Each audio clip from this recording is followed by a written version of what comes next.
এই শামুক একটা এইটা পা দিয়ে মারি ফেলেছে, মরে গেছে। আচ্ছা, মরে যাওয়ার পর এখান থেকে বাইরে যাওয়ার পরে এই রক্ত ব্লাড যেতেছে। আচ্ছা, বললাম তুমি এইরকমভাবে আর হাসিও না, আর এইরকম আর শামুক দেখলে তোমরা মারিও না। আচ্ছা, তখন মারা গেছে, ও মারা গেছে ব্লাড যেতে যেতে।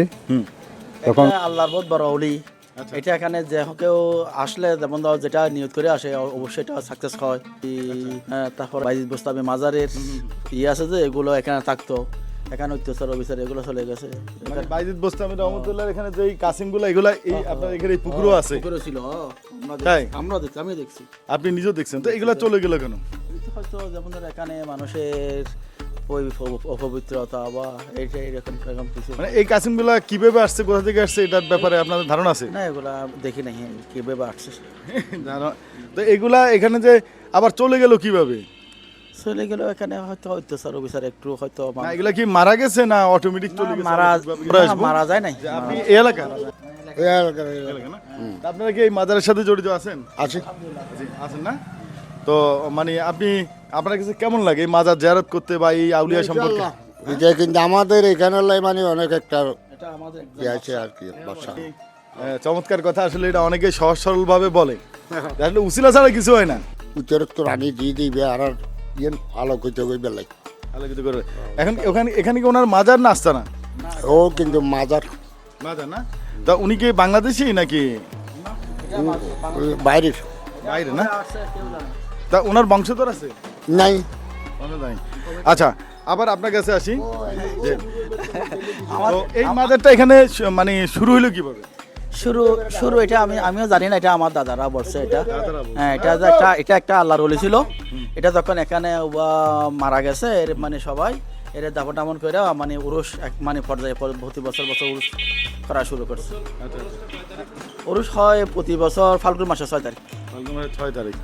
তো এলাকার মানুষ মিলে করে কমিটি মানে উরুস করে। এটা বড় উরুস হয়, মোটামুটি অনেক মেলা জাঁকজমকপূর্ণ উরুস। এই বছর হবে? এবছর উরুস হয়ে গেছে, এখন হয়ে গেছে না? হয়ে গেছে।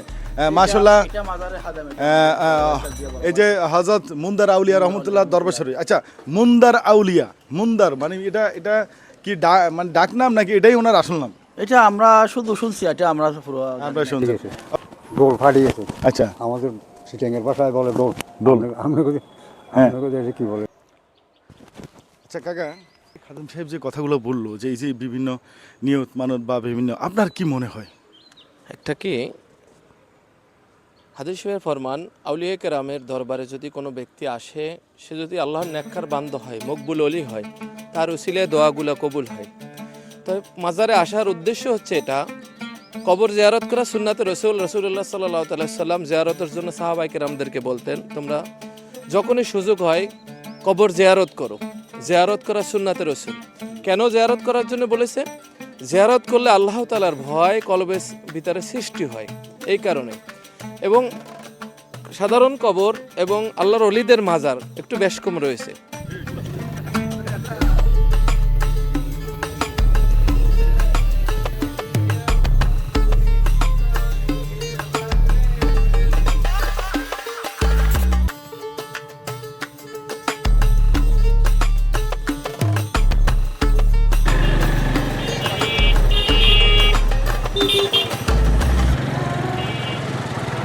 আমরা যাচ্ছি মুন্দার আউলিয়া রহমতুল্লাহর মাজার। আমি আসছি চট্টগ্রাম জেলার কালুরঘাট ব্রিজ হয়ে। কালুরঘাট ব্রিজের নিচ দিয়ে এই সামান্য একটু আসলেই এই আউলিয়ার গেট পেয়ে যাবেন। এই গেট দিয়ে আমরা প্রবেশ করছি গ্রামের ভিতরে। এখান থেকে হয়তো 1.5 থেকে 2 কিলোমিটার দূরেই ওনার এই মাজারটা। তো দর্শক, আসলে এই আধ্যাত্মিক আর ইসলামিক স্থাপনা, মাজার, ধর্মীয় স্থান, আসলে এগুলো খুঁজতে গেলে আপনাকে গ্রাম থেকে গ্রাম দৌড়াইতে হবে, যাইতে হবে, বিভিন্ন জায়গায় যাইতে হবে, নতুন নতুন অভিজ্ঞতার শিকার হইতে হবে, এটাই স্বাভাবিক।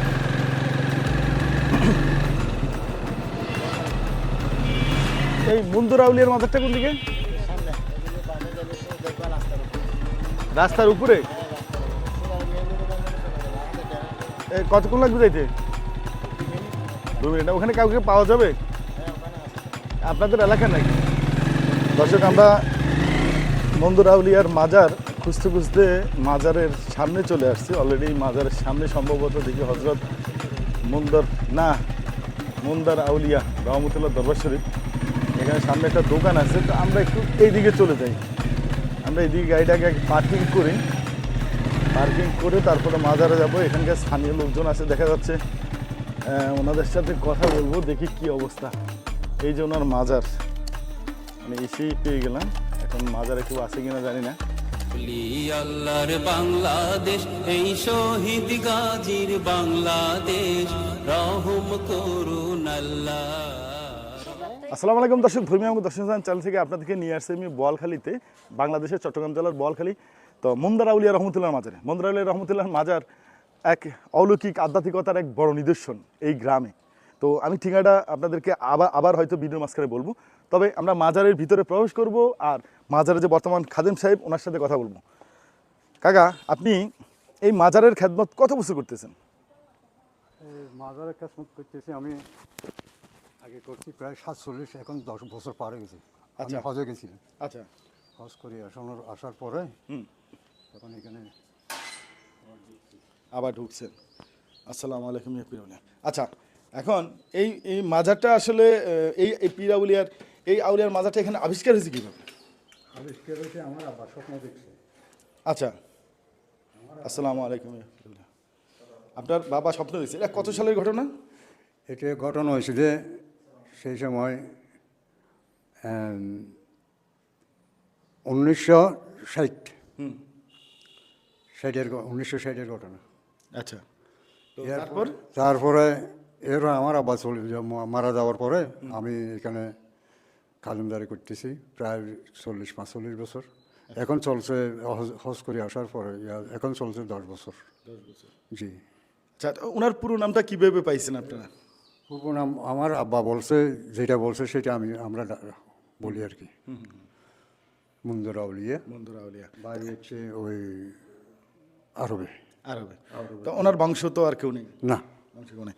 তা উনি ধর্ম প্রচার করার জন্য এই বাংলাদেশের এই বোয়ালখালীর এই অঞ্চলে আসছে। এটা কোন গ্রাম? বোয়ালখালীর কোন গ্রাম? এটা পাঠানপাড়া, পশ্চিম কদুরকিল। আচ্ছা, পাঠানপাড়া পশ্চিম কদুরখিল, বোয়ালখালী, চট্টগ্রাম।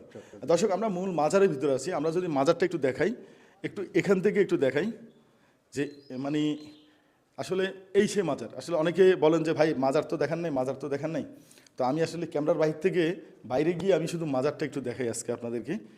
যে আসলে যখন আমি বিভিন্ন ধর্মীয় স্থানে যাই, বিভিন্ন মাজারে আসলে যাই, যে মাঝে মধ্যে কী বলতাম আপনাদেরকে, যে মাজারের সামনে ভিতরে গেলে আসতে মন চায় না। হ্যাঁ, মানে একদম আসলেই মন চায় না আসতে, যে মন চায় যে আরও কিছুক্ষণ থাকি, কিন্তু সময় স্বল্পতার কারণে আসলে অনেক কিছু হয়ে ওঠে না। দর্শক, আমরা একটু মাজারের বাইরে যাব। একটু খান সাহেব একটু আসেন। আমরা মাজারের বাইরে গিয়ে আসলে একটু কথা বলতে যাচ্ছিলাম। আসেন, আমরা একটু মাজারের বাইরে চলে যাই। ওখানে একটু আলো স্বল্পতা আছে। আপনি কোথা থেকে আসছেন? এই এলাকার? না না, উনি দূরের, জিয়ারত করতে আসছে। আচ্ছা, আমরা এই আলোকিত জায়গার মধ্যে একটু দাঁড়ায় কথা বলি, আলোকিত জায়গায়।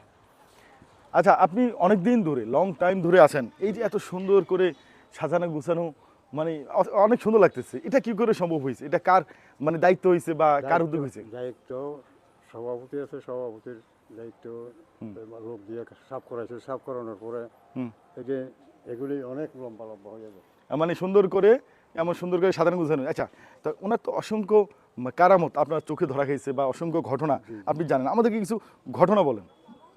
আপনাদেরকে ঘটনা কি বলবো, এখন এখানে যখন ওরসের টাইমে বাদ্য বাজনা যখন হয়েছে, বাদ্য বাজনা ফাটি গেছে, ডোল ফাটি গেছে। আচ্ছা, আমাদের সিটিংয়ের ভাষায় বলে ডোল। আমি কি বলে সেটা তো, মানে এই মাজারে একবার বাদ্য বাজনা বাজাইতে চাইছিল, কিন্তু এটা সব ফেটে গেছে।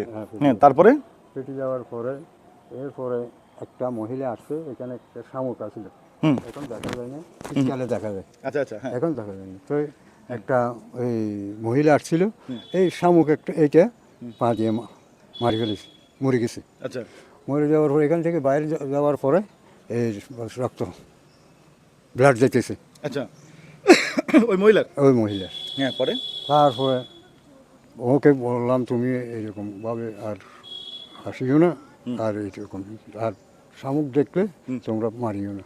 আচ্ছা, ও মারা গেছে, ব্লাড যেতে যেতে তখন এরপরে আরও অন্যান্য মহিলারা আসছে, আরও অন্যান্য মহিলারা আসছে, যাই যেই রকম নিয়ত করে আসে সবাই নিয়ত পূরণ হয়েছে। আচ্ছা, আর কি এই বছর একজনে একটা স্বর্ণের চামচ দিছে, ওই দেখেন।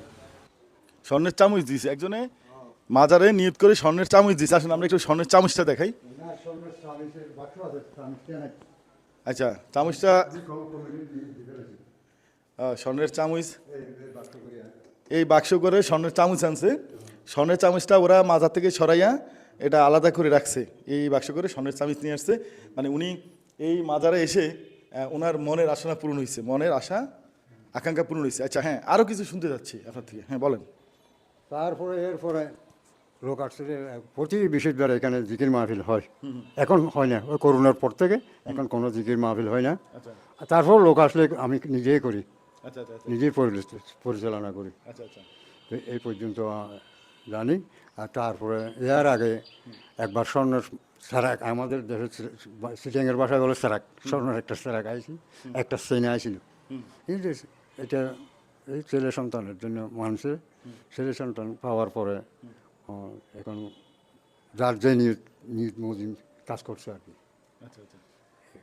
তো ওনার জন্ম মৃত্যু সম্পর্কে কোনো ধারণা আছে? না, আর নাই। তাহলে প্রতি বছর উরুসটা কবে করাচ্ছেন? প্রতি বছর ওরস হচ্ছে ফাল্গুনের 6 তারিখ, ফেব্রুয়ারির 19 তারিখ। আগে হচ্ছে 18 তারিখ, এখন হচ্ছে এখন 19 তারিখ, ফাল্গুনের 6 তারিখ। তো এই বছর এই রোজারের বোর্ডের জন্য ওই জানুয়ারির 31 তারিখ ওরস করা হয়েছে। চমৎকার। হয়তো কোনো একদিন ভাগ্য থাকলে আবারও আসবো। ভালো থাকবেন, আপনার থেকে বিদায় নিয়ে নিচ্ছি। আমি দর্শক আসলে আমি মাথা থেকে বের হয়ে যাচ্ছি। বাংলাদেশের অসংখ্য দরবারে আসলে গেছি আমি, কিছু কিছু দরবারের কথা আসলে আমার মনে থাকবে, ঠিক এরকম একটা দরবার। তো এখানে যেই তথ্যগুলো, আসলে যেই তথ্যগুলো, একটা তথ্য মাজারের তথ্যের সাথে আরেকটা তথ্যের অনেক সময় গরমিল থাকে। গরমিল মানে একজন এক ব্যতিক্রম, এক একজন এক এক রকম। হ্যাঁ, এই যে এই মানুষ দেখেন স্বর্ণের চামি, স্বর্ণের চেরাগ, এসবগুলো এখানে দান করতে আসছি। আবার এখানে দেখেন এই যে এই জায়গা দিয়ে আপনি হেঁটে আসবেন, একটা শামুক, এখানে শামুক আসে, কোত্থেকে আসে, কীভাবে আসে জানি না, সেই শামুকে পা দেওয়ার পরে, হ্যাঁ, ভাঙার পরে ওই মহিলা মানে এখান থেকে বাইরে হওয়ার পরেই রক্তাক্ত অবস্থায়, হ্যাঁ, এই যে বাস্তব মানুষ যেগুলো দেখছে আর কি, বাস্তব ঘটনা। তো এরকম নানা ঘটনা, এটা যার যার এলাকার, আসলে আমি যখন চোখে দেখবো না, আমি শুনেই বিশ্বাস করতে হবে। তো দর্শক আমি আপনাদেরকে বুঝাইনোর চেষ্টা করতেছি আসলে পীরালুদের কারামত সত্য। তো আপনি যদি ভালো না লাগে আপনি ইগনোর করবেন, এড়িয়ে চলবেন। এবং যারা ভণ্ড পীর আছে বাংলাদেশে, পীরগিরি করে ব্যবসা করে, তাদেরকে এড়িয়ে চলুন। বাট সত্যিকারে যারা আউলিয়া ছিলেন তাদের ইতিহাস নিয়ে অস্বীকার করার চেষ্টা করবেন না, এটা বিনীত অনুরোধ জানি। আজকের ভিডিও থেকে বিদায় নিচ্ছি। যাওয়ার বেলা সেই কমন কথাই বলে যায়, আপনার ইমানের দায়িত্ব আপনার ইমানের হেফাজত ভাই আপনাকেই করতে হবে। নিজেকে সংযত রাখুন, নিজের জিহ্বাকে সংযত রাখুন, অন্যকে অহংকার অহমিকা করে কথা বলা থেকে বিরত থাকুন। আজকে এই পর্যন্তই। আসসালামু আলাইকুম।